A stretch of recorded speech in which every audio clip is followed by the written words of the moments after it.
It's game number 2, live odds, sportsbookreview.com. Seahawks hit the road to take on the Jets. Seattle 2.5, 40 the total. Russell Wilson gets on his knees and huddles to call plays. Well, so far, the offensive line's been so bad, he's either on his back or he's on his knees at the end of the plays here. Cable says he's fixing this, Teddy. Yeah, I mean, look at the numbers so far for the Seahawks offensively.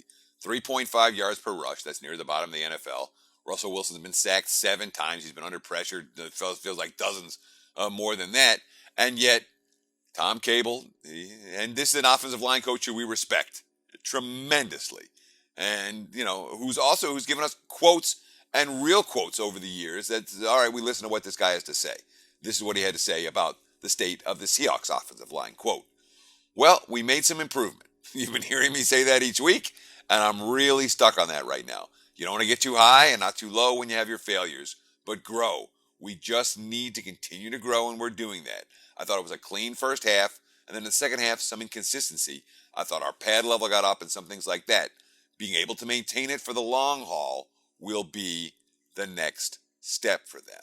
So basically what Tom Cable is saying is it's going to be a work in progress. This offensive line is not going to be elite, and Russell Wilson is likely to continue to be under pressure, at least for the time being. And now he's hurt. He has to play. Yeah, he's got to play against a really good pass rush with a bum knee, and that's kind of a problem. Yeah, and he told the media, there's no way I'm not playing. And there's a good quote from Pete Carroll that when we make these decisions with our players and how we support the info, we support the process of the comeback, it's clear I'm doing this just like these guys are my own kids. What will you tell your son? How would you look after them so they're safe for the long haul? And they learn how to understand the challenge and how the process, there's a process in here, and yet you're out looking after them because you care about them and don't want them, put them in the wrong situation. So that's how we are guided, end quote. Well, Carroll might be saying one thing, but here's a guy going to the media saying there's no way I'm not playing even though he's banged up. Maybe they'd be better off sitting him for a week. Who knows? Well, and, you know, Russell Wilson, he's a gamer. You know what I mean? It's not like we see Russell Wilson always missing time every year or Russell Wilson with nagging injuries. Russell Wilson's been playing. You know, he did it in college. He's done it at the NFL level. I don't blame him for saying, this is my team.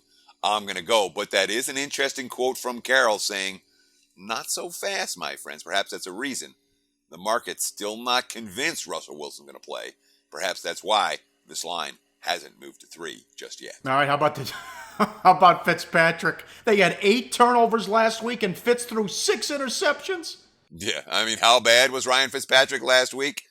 Really bad. You know, he had a QB grade of 17.1 from Pro Football Focus. That is their worst single game QB grade ever. Come on. Okay, ever. So, I mean, there were a couple of interceptions with deflections with unfortunate bounces. There was, you know, the pick six to Johnson hit him straight in the chest. And another one hit Johnson also in the chest and ricocheted to a teammate. He had a handful of others that he was lucky weren't picked. And aside from the 6 picks, Fitz, I mean, he was off all day. He wasn't able to hit his receivers in stride at any point in that ballgame. That allowed KC to notch 4 additional pass deflections. And by the way, Fitzpatrick coming off that game, maybe without Eric Decker going for an MRI on that dinged up shoulder. Yes. After the game, Fitzpatrick, I'm just trying to make some plays. What can you do? Give me a break. Don't turn it over. That was hideous. Up next, big game. Can the Broncos keep it going? Simeon on the road again against the Buccaneers in the Sunday night game. The Chiefs and the Steelers. Can Pittsburgh bounce back? That's coming up on SportsBit. Betting Insight today on SBRPicks.com. Hey guys, for the full video, go to SBRPicks.com. Research before you bet. Be sure to check out SBR Picks for the best game predictions, breakdowns, and much, much more.